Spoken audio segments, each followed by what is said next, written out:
Del Evangelio según San Juan.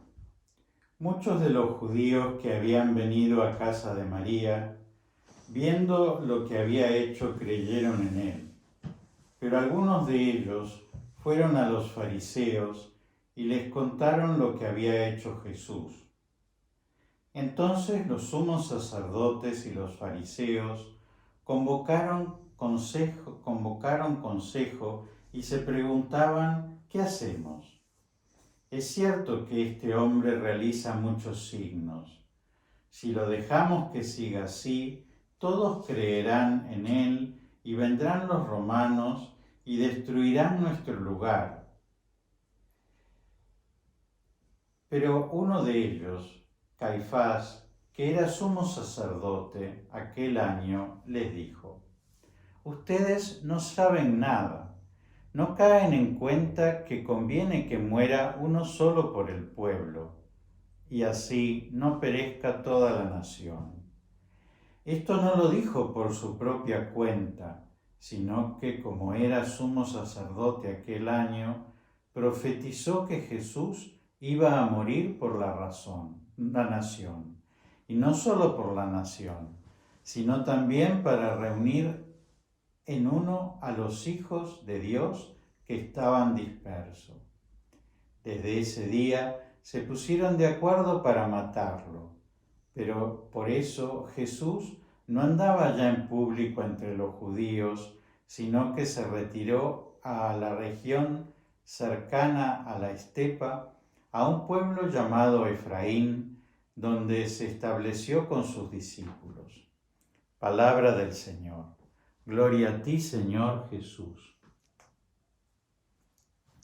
Queridos hermanos, esto ya es el comienzo, las puertas de la Semana Santa. Jesús resucitó a Lázaro.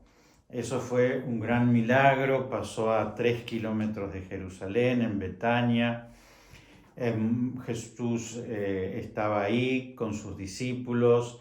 Había muchos judíos que habían ido a darle el pésame a Marta y a María.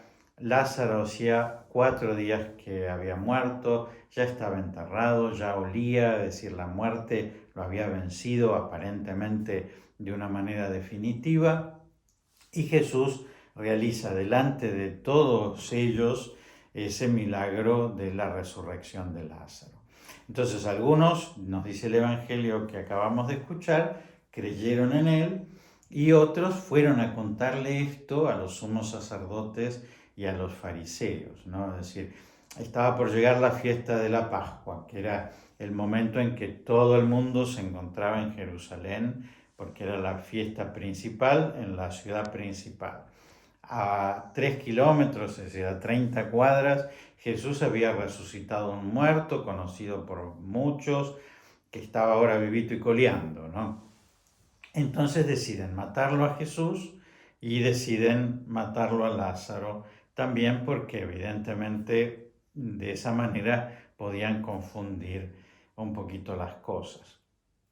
Entonces dice que Jesús ya no se mostraba en público, sino que se fue al otro lado, a una ciudad llamada Efraín, en el lugar de la estepa, es decir, donde empieza el desierto. Es decir, que Jesús pasa esos días un poquito lejos de Jerusalén, por eso cuando decida, después del descanso sabático, ustedes saben que desde la primera estrella del día viernes hasta que terminara el sábado, había que hacer descanso, no podían trasladarse. Entonces, recién después de ese descanso es que Jesús va a entrar en Jerusalén, y eso es lo que vamos a llamar el Domingo de Ramos. En realidad, para ellos era como si fuese el lunes, ¿no es cierto?, el primer día de la semana, en el cual Jesús entra y es aclamado porque viene con esta fama de haber realizado este gran milagro. Ahora, esa es la historia de Jesús, pero hay una historia que se va urdiendo en las tinieblas y que nos va a ir contando el Evangelio en la semana que viene: la traición de Judas, la negación de Pedro, cosas no lindas que pasan no solamente afuera, sino en el contexto más cercano de Jesús, de sus amigos, de sus discípulos. Pero bueno, entonces, ¿qué pasa? Se reúne el consejo de los sumos sacerdotes para tratar esto. Y se elegía un sumo sacerdote por año, y en ese momento, el que en ese momento era sumo sacerdote, que era Caifás, él dice esta frase, pero es lógico, es justo que muera un hombre por toda la nación. Y entonces el evangelista Juan dijo esto porque siendo sumo sacerdote ese año, profetizó una verdad. Es decir, si bien estaban tramando matarlo a Jesús, en el fondo lo que dijo era verdadero, ¿no es cierto? Es decir, Jesús iba a morir por toda la nación, por todo el pueblo. Y dice San Juan, y no solo por todo el pueblo judío, sino por todos los hombres que la muerte de Jesús va a ser para la salvación de todos nosotros. ¿Por qué Jesús era un peligro en ese momento, al parecer, de los sumos sacerdotes para la nación? Bueno, había una situación sumamente frágil en el pueblo de Israel.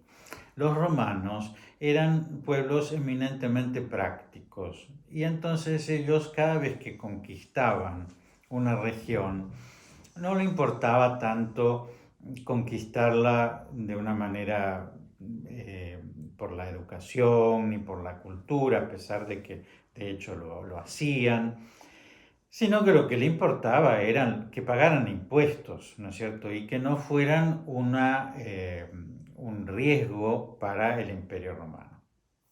Entonces, cuando ellos iban conquistando naciones, les era bastante fácil llegar a un trato de conveniencia. Entonces, por ejemplo, algunos reyes los dejaban en su lugar, y con las religiones normalmente lo que hacían era asumir en el panteón romano los dioses de las distintas provincias que ellos iban conquistando. ¿Qué pasó con Israel? Bueno, Israel no quiso someterse a esta conquista espiritual, porque no podía permitir que el Dios de Israel fuera un Dios más del panteón de los dioses romanos, ni podía aceptar o creer en muchos dioses, entre ellos en el Dios de Israel, como hicieron muchas otras naciones. Entonces, ¿qué pasó? Ya les digo, los romanos, como eran muy prácticos, dejaron en Israel, invadida, conquistada, dos instituciones. Una institución era el reino. Entonces había un rey, que era Herodes. ¿Pero qué era Herodes? Bueno, Herodes era un fantoche, ¿no es cierto? Es decir, Herodes era un rey que era un títere del emperador romano. Entonces, le permitían, ustedes sigan teniendo su rey, pero ese rey no podía hacer nada más que cumplir con un cierto protocolo, ¿no es cierto?, con un cierto simbolismo de autonomía. Mientras que el Pilato, ¿no es cierto?, no tenía el título de rey, ¿no es cierto?, de ese lugar, porque era como una especie de interventor, ¿no es cierto?, que representaba al César. Pero el que verdaderamente tenía poder no era Herodes, sino era Pilato, y esto lo vemos claramente en la muerte de Jesús, que el que tiene que firmar, ¿no es cierto?, la condena a muerte, el único que podía hacerlo era Pilato. Entonces, eso pasaba en el ámbito público, en el ámbito político, pero ¿qué pasaba en el ámbito religioso? El Imperio Romano respetaba el templo, entonces les permitía a los judíos seguir con su religión. Y entonces los judíos tenían un solo templo, que era el templo de Jerusalén, el que había construido Salomón, después había sido destruido y había sido reconstruido cuando vuelven del destierro en Babilonia, que es el segundo templo, el que conoce Jesús. Ellos lo respetaban. y respetaban al sumo sacerdote, a los sacerdotes, que eran aquellos que pertenecían a la familia de Aarón, a los levitas, que eran aquellos que pertenecían a la tribu de Leví, a los fariseos, que eran una secta que cumplía a rajatabla todos los preceptos que habían en la época de Jesús, a los escribas, que eran los que enseñaban, los doctores de la ley, serían como decirles como los catequistas, que eran los que enseñaban la ley. Entonces el Imperio Romano a ellos les permitía una cierta autonomía. Entre las cosas que permitía era que ellos cobraran el impuesto del templo. Entonces ellos tenían una platita, ¿no es cierto?, que les entraba porque todos los hombres pagaban el impuesto del templo. ¿Se acuerdan que un día Pedro le pregunta a Jesús si ellos tienen que pagar el impuesto del templo? Y entonces Jesús le dice, anda al mar, saca un pescado, adentro de la boca del pescado vas a encontrar una moneda, paga por vos y por mí. Es decir, que Jesús y Pedro pagaron ese impuesto del templo. Y además el templo era muy rico por esto de las ofrendas, porque el diezmo, es decir, la 10ª parte de lo que ganaba un judío en sus cosechas o en lo que fuera, en la aparición de sus ganados o en lo que sea, se daba al templo, además de muchas otras ofrendas. Entonces, ¿qué es lo que están defendiendo en ese momento los sumos sacerdotes? Están defendiendo en ese momento la forma, la autonomía que ellos tienen como un privilegio muy especial frente a Roma.